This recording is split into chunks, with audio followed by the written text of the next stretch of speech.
English Spoken for Kids, Chapter 13, Social English. দৈনন্দিন জীবনে আমরা একে অন্যের সাথে যখন দেখা করি এবং মত বিনিময় বা কথা বলি, সে সময় আমরা যা বলি সেটার আমরা প্র্যাকটিস করব। গ্রিটিংস, অভিবাদন বা শুভেচ্ছা। কারোর সাথে দেখা হলে বলবে আসসালামু আলাইকুম, হাউ আর ইউ। আসসালামু আলাইকুম, তুমি কেমন আছো? উত্তরে বলবে ওয়ালাইকুম আসসালাম, I am fine, and you? ওয়ালাইকুম আসসালাম, আমি ভালো আছি, তুমি কেমন আছো? প্রত্যুত্তরে বলবে আলহামদুলিল্লাহ, I am also fine thanks.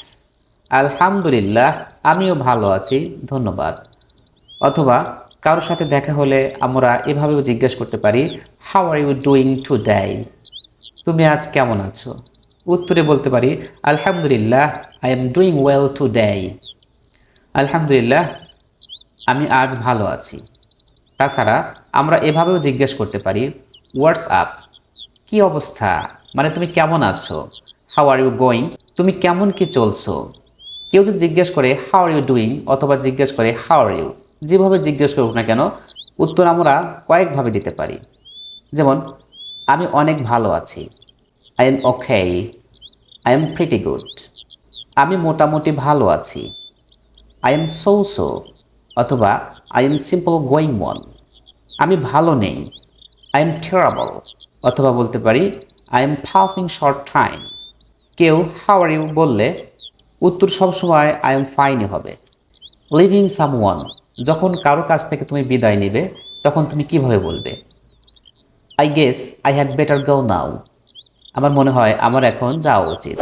ধরো তুমি তোমার বন্ধুর সাথে কথা বলছো, সে কথা বলতে তোমার দেরি হয়ে যাচ্ছে, তুমিও বলতে পারো যে I guess I had better go now, আমার মনে হয় আমার এখন যাওয়া উচিত। আবার এভাবে বলতে পারি it's getting late, I have to go, দেরি হয়ে যাচ্ছে, আমাকে যেতে হবে। অথবা এভাবে বলতে পারি so long, see you later, অনেকক্ষণ হলো, আবার দেখা হবে অথবা পরে দেখা হবে। এভাবে আমরা বলতে পারি বা বলে বিদায় নিতে পারি। মিটিং সামওয়ান, যখন তোমার কারোর সাথে দেখা হবে। Hi, nice to meet you, এই তোমার সাথে দেখা হয়ে ভালো লাগলো। উত্তরে আমরা এভাবে বলতে পারি nice to meet you too, তোমার সাথে দেখা হয়েও ভালো লাগলো। তারপরে আমরা খোঁজ খবর নিতে পারি এভাবে where have you been lately, তুমি এতদিন কোথায় ছিলে।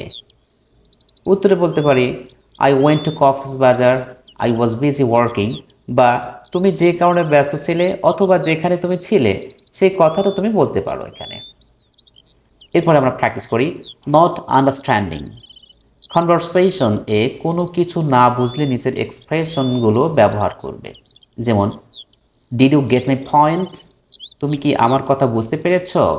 যদি কথা বুঝতে পারি তাহলে বলতে পারি yes, I got your point, হ্যাঁ আমি আপনার কথা বুঝতে পেরেছি।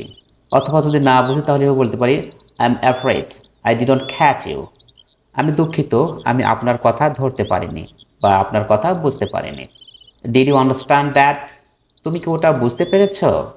যদি বুঝে থাকি তাহলে বলবো ইয়েস, আই আন্ডারস্টুড দ্যাট, হ্যাঁ আমি ওটা বুঝতে পেরেছি। আর যদি না বুঝি তাহলে এবার বলতে পারি sorry, I didn't understand that, দুঃখিত আমি ওটা বুঝতে পারিনি।